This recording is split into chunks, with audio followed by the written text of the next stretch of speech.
All right, let's talk about a company that basically rewired China's entire economy and then found itself in a showdown with its own government. We're diving deep into the incredible story of the tech giant Alibaba. So picture this. It's September 2014, and this company, Alibaba, just explodes onto the world stage. How? By launching the largest IPO in the history of the world, a mind-blowing $25 billion. And pretty much overnight, the whole world was asking one simple question. How in the world did this happen? I mean, how did a guy who used to be an English teacher build a global empire to rival Amazon, only to find himself in a direct clash with the very state he came from?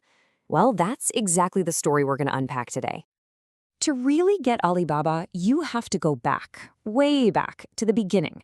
Before the billions, before the global fame, back to a tiny apartment in 1999.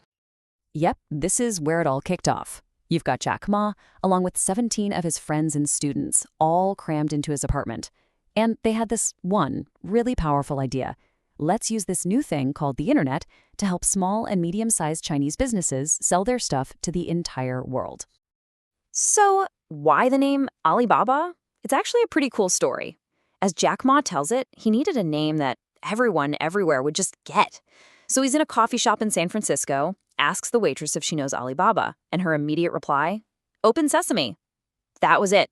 That was the magic phrase he was looking for. And that's just it, right? It perfectly captured the entire mission.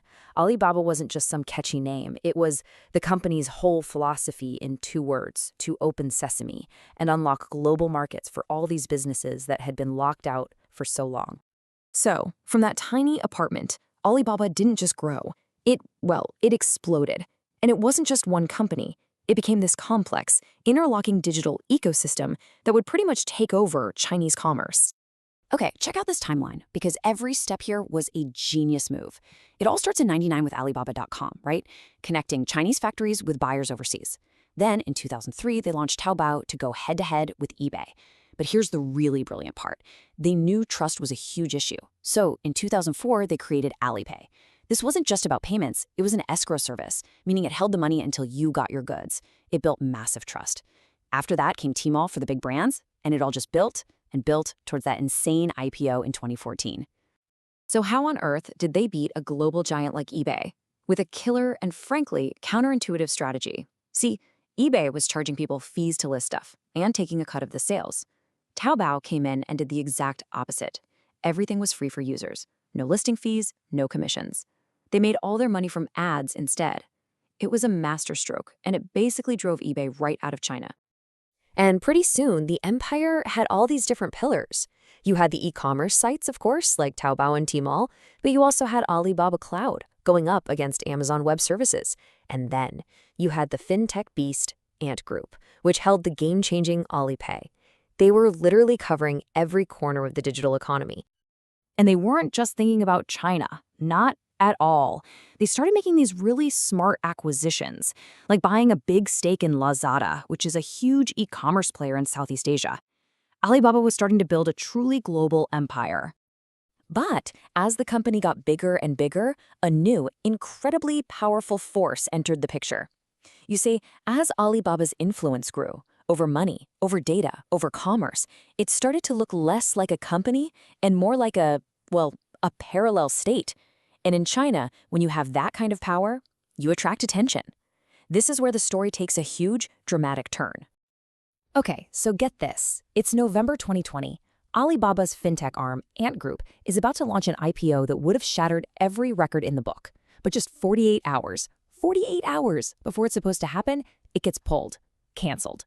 It later came out that Chinese leader Xi Jinping personally made the calls to kill the deal. The message could not have been clearer. And what happened next was even crazier.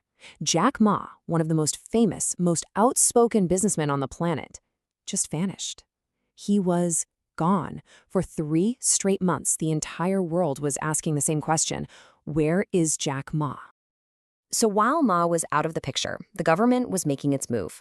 That December, regulators launched a massive antitrust investigation into Alibaba.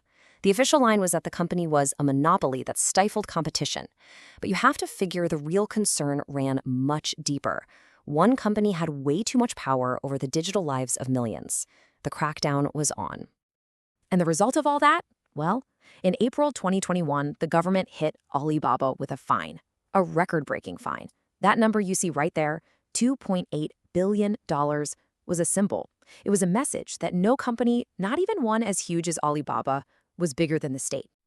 This clash with Beijing forced Alibaba to completely rethink its entire future. What came out of that fire was a totally different company, one that was facing a brand new and pretty uncertain world. So let's take a look at what this new chapter is all about. So in March 2023, Alibaba announced this huge reorganization, something they call the 1+6+N plan. The best way to think about it is this. They took this one giant single aircraft carrier and they broke it up into a fleet of 6 smaller, faster battleships. The huge centralized empire was being taken apart on purpose. And these are the 6 new, more nimble Alibabas.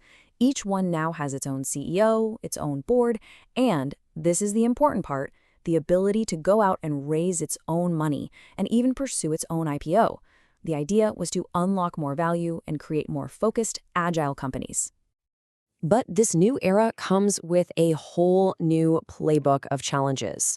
You've got state-owned companies taking small but powerful golden shares in key parts of the business, which basically ensures government oversight. At the exact same time, it's facing pressure in the US and could even be delisted from American stock exchanges. And maybe most symbolically of all, the founder, Jack Ma, is out. A whole new leadership team has taken over. So that leaves us with the big question, right? What happens now? Is this breakup a brilliant move to create a more agile, more powerful federation of tech companies? Or is this whole thing just a cautionary tale that shows, in the end, even the biggest tech giant has to bow to the power of the state? The whole world is watching to see if this is a new beginning for Alibaba or the beginning of the end.